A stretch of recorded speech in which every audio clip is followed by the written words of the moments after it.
तो आइए स्टार्ट करते हैं अपना टॉपिक दिल्ली सल्तनत का। तो ये हमारा दिल्ली सल्तनत है और दिल्ली सल्तनत पर जो है ये 5 राजवंशों का शासन रहा है। और दिल्ली सल्तनत टोटल कितने वर्षों तक रही थी? 320 वर्षों तक इनका शासन रहा था 5 राजवंशों का। तो बारी बारी से एक एक को हम यहाँ पर देख लेते हैं।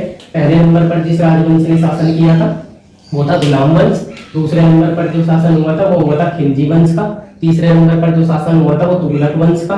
चौथे नंबर पर सैयद वंश और 5वें नंबर पर लोधी वंश। ये गुलाम वंश कब से कब तक बैठा? 1206 से 1290 तक। खिलजी वंश 1290 से 1320 तक। तुगलक वंश 1320 से 1414 तक। सैयद वंश 1414 से 50 तक और लोधी वंश 1450 से 1526 तक। तो ये था 5 राजवंशों का शासन, गुलाम वंश, खिलजी वंश, तुगलक वंश, सैयद वंश और लोधी वंश। अब यहाँ से एक सवाल कभी कभी एग्जाम में बन जाता है कि सबसे ज्यादा किस वंश ने शासन किया, तो आप ध्यान रखेंगे सबसे ज्यादा जो शासन रहा है वो रहा है तुगलक वंश का 94 वर्षों तक। इसके बाद पूछा जाता है किस वंश का शासन। दूसरे नंबर पर जो नंबर आएगा, अगर इन्हें क्रम से लगाने में आए कि जो है शासकों के जो किस वंश ने अधिक शासन किया और किसने कम किया, इस तरीके से क्रम में लगाइए।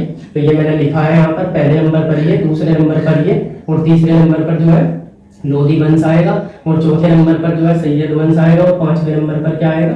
खिलजी वंश आएगा। अगर यहाँ से एक ही सवाल एग्जाम में पूछता है कि सबसे ज्यादा शासन किसने किया था, तो पहले नंबर पर जो हो जाएगा वो हो जाएगा तुगलक वंश। सवाल इंपॉर्टेंट है, एग्जाम में 1-2 बार इस तरीके से सवाल करके पूछा गया था। एक इसमें पूछा गया खिलजी वंश जो है सबसे कम समय तक बैठा था, ये आप ध्यान रखेंगे। तो ये 5 राजवंश है। अब हम इसमें एक एक राजवंश को उठाएंगे और उसे डिटेल में पढ़ेंगे। ये गुलाम वंश 1206 से लेकर 1290 तक ये चला था, ये आप ध्यान रखेंगे। और इस वंश के जो अन्य नाम है, ममलुक वंश भी इसी वंश का नाम है। इलबारी वंश या दास वंश, गुलाम वंश, ये सब जो है इसी वंश के नाम है। ये ममलुक जो है ये अरबी भाषा का शब्द है और इसका मतलब क्या होता है? इसका मतलब होता है गुलामी के बंधन से मुक्त, गुलामी के बंधन से मुक्त राजवंश। ये ममलुक वंश का मतलब होता है, ये अरबी भाषा का शब्द है। और गुलाम वंश के जो संस्थापक है वो कौन है? वो है कुतुबुद्दीन ऐबक। ये आप ध्यान रखेंगे, कुतुबुद्दीन ऐबक को गुलाम वंश का संस्थापक कहा जाता है।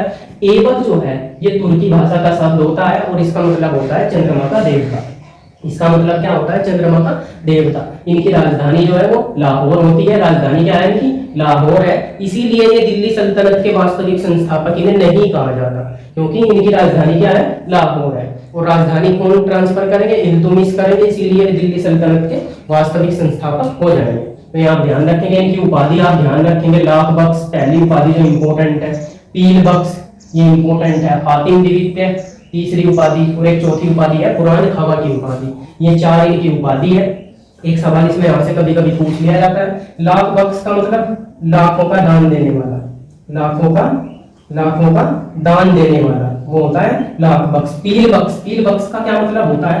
पील बख्श का मतलब होता है हाथियों का दान देने वाला, हाथियों का दान देने वाला, हाथियों का दान देने वाला पील बख्श। पुरान खावा का मतलब क्या होता है?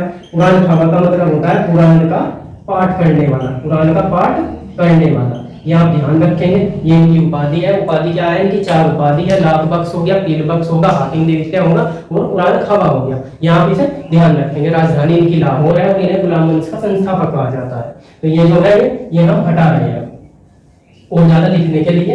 ये इनकी उपाधि आपने समझ ली। उपाधियां इनकी इंपॉर्टेंट है, पुराण खावा की और लाख बख्श की दोनों उपाधि पूछी जाती है।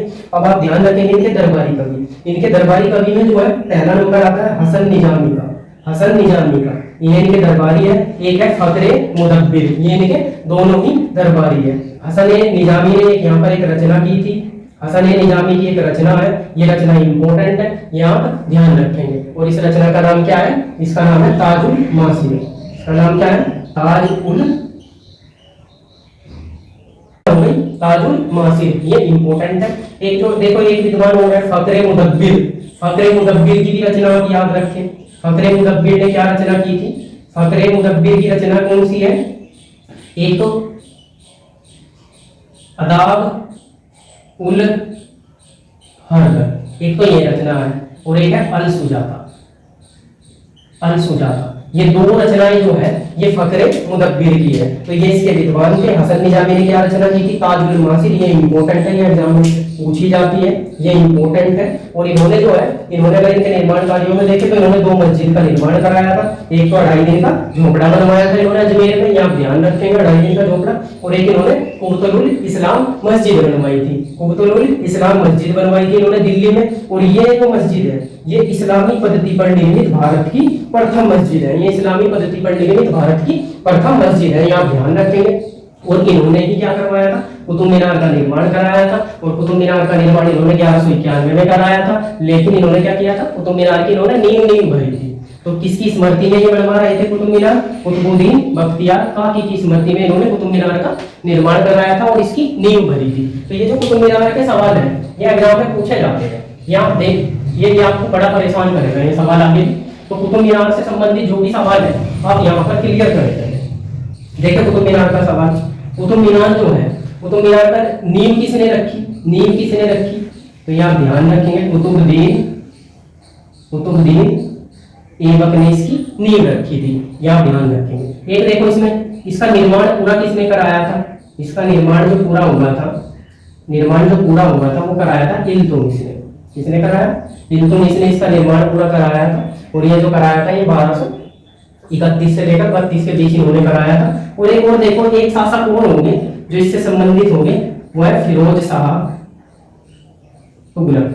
अब आप फिरोज शाह तुगलक ने क्या किया था? इन्होंने चौथी मंजिल जो है, इस पर चौथी मंजिल जो थी इसकी, उसकी क्या कराई गई? उसकी मरम्मत कराई थी इन्होंने, मरम्मत कराई। और इसके ऊपर ही 5वीं मंजिल का निर्माण कराया था। तो ये आप ध्यान रखेंगे। कुतुब मीनार से संबंधित होते हैं 3 शासक। कुतुबुद्दीन ऐबक ने इसकी नींव भरी थी, तो इसने इसका निर्माण पूरा कराया था। और फिरोज शाह तुगलक ने चौथी मंजिल की मरम्मत कराई थी और 5वीं मंजिल का इसके ऊपर निर्माण कराया था, चौथी के ऊपर ही। ये आप ध्यान रखेंगे। और कुतुब मीनार इन्होंने किसकी इसमें बनवाई थी? स्मृति में कुतुबुद्दीन बख्तियार काकी की स्मृति में इन्होंने कुतुब मीनार का निर्माण कराया था। अब यहाँ पर सवाल आता है इनकी मृत्यु का। ये जो है इनकी मृत्यु जो हुई थी चौगान खेल खेलते वक्त घोड़े से गिरकर इनकी मृत्यु हो गई थी। इनकी मृत्यु बड़ी इंपॉर्टेंट है, ये हादसे में इनकी मृत्यु हुई थी चौगान खेलते वक्त घोड़े से गिरकर। घोड़े पर बैठकर वो खेलते हैं ना, वो वर्तमान में ये चौगान क्या है? पोलो खेल। तो ये सवाल भी एक बार एग्जाम में पूछा गया, पोलो खेल का जन्मदाता किसे कहा जाता है? तो ये क्या है? तुर्क थे। तो तुर्कों को क्या कहा जाता है? पोलो खेल का जन्मदाता तुर्कों को कहा जाता है। तो ये थे कुतुबुद्दीन ऐबक को एक बार फिर से आप इसे रिवाइज करें। कुतुबुद्दीन ऐबक जो है 1206 से लेकर 1210 तक गद्दी पर बैठे थे। इन्होंने जो है राजधानी लाहौर को बनाया था। और इनकी उपाधि होती है कुरान खावा और लाख बख्श की। इंपॉर्टेंट है, वैसे पील बख्श भी होती है और हातिम भी दिखते हैं, ये भी इनकी उपाधि है। इनके दरबार में जो है दो कौन से विद्वान थे जो फेमस थे? एक हसन निजामी जिन्होंने कहीं की रचना की थी? ताजुल मासिर की रचना की थी। और एक और थे फकरे मुदब्बिर ने कौन सी रचना की थी? एक तो की थी अदाबुल हर्ब की और एक अल सुजाता की रचना की थी। इन्होंने 2 मस्जिद का निर्माण कराया था। वो मस्जिद कौन सी थी?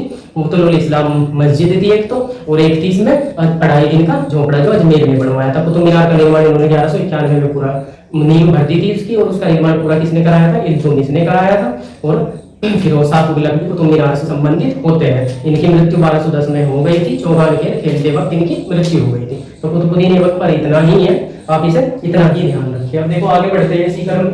अब कौन गद्दी पर बैठेगा? वो बैठेगा